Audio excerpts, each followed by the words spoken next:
কিন্তু আমি সন্ত্রস্ত ছিলাম না। আমার কাছে মনে হতো যে রাষ্ট্রের বিভিন্ন জায়গাতে ইনক্লুডিং তখন আমার কাছে মনে হতো জেনারেল ওয়াকারুজ্জামানকে আমার ফোন করার দরকার নেই।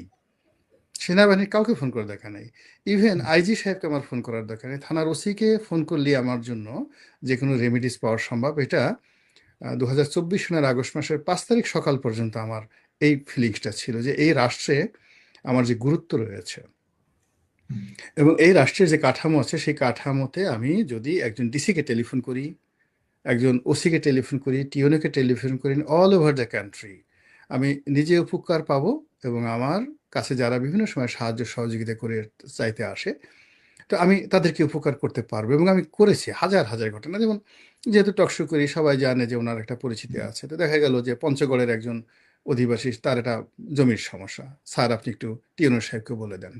আর একজন হয়তো বললো আপনি একটু ওসি সাহেবকে বলে দেন, সাতক্ষীরাতে কেউ হয়তো বলতো। এইভাবে কিন্তু আওয়ামী লীগের পুরো জমানাটা আওয়ামী লীগের সমালোচনা করেছি, কিন্তু প্রশাসনের ডিসি এসপি তাদেরকে টেলিফোন করে এই জনকল্যাণের যে কাজগুলো করে দিয়েছি।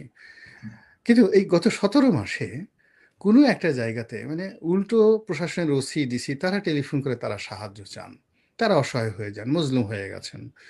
এটা আমার আসলে কল্পনার মধ্যে ছিল না। আমি নিজে খুব সতর্কভাবে চলি, সারাদিন দোয়া দরুদ পড়ি, তারপরে শেষে কারোর সাথে মানে যাকে বলে খুব মাথা নোয়ায় চলি যে আমি যদি কোনো বিপদে পড়ি, স্বয়ং আল্লাহ যদি ফেরেশতা পাঠিয়ে আমাকে এখান থেকে উদ্ধার না করেন, আমি হয়তো এমন একটা বিপদে পড়বো এখানে nobody can help me, not even doctor Mohammad Yunus.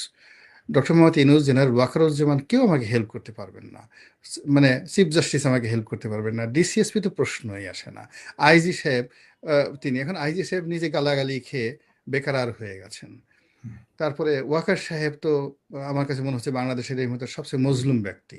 উনার চেয়ে আর কোনো মজলুম ব্যক্তি বাংলাদেশে নেই। তারপর শেষে যেটা মনে হচ্ছে, মন্ত্রী মিনিস্টার আসিফ নজরুল নিজে বলতেছেন যে আমি এখন বাংলাদেশের সবচেয়ে সাইবার বুলিংয়ের শিকার। ডক্টর মোহাম্মদ ইউনূসকে গালাগালি করে তাকে এমন অবস্থা করে ফেলছে, তার কাছে এখন মনে হচ্ছে যে এই আমার ইউনূস হিসেবে যদি জন্ম না হয়ে অন্যভাবে জন্ম হতো, একটা মানে যাকে বলা হয় এনসিপির একটা কর্মী হিসেবে যদি এই মুহূর্তে আমি জন্মগ্রহণ করতে পারতাম, আমার কাছে মনে হতো যে সেটা বেটার আর কি। তো এইরকম যে একটা হ্যাফহ্যাজার্ড অবস্থা, এইরকম বাংলাদেশ আসলে আমি কখনো চাইনি, কখনো চাইনি।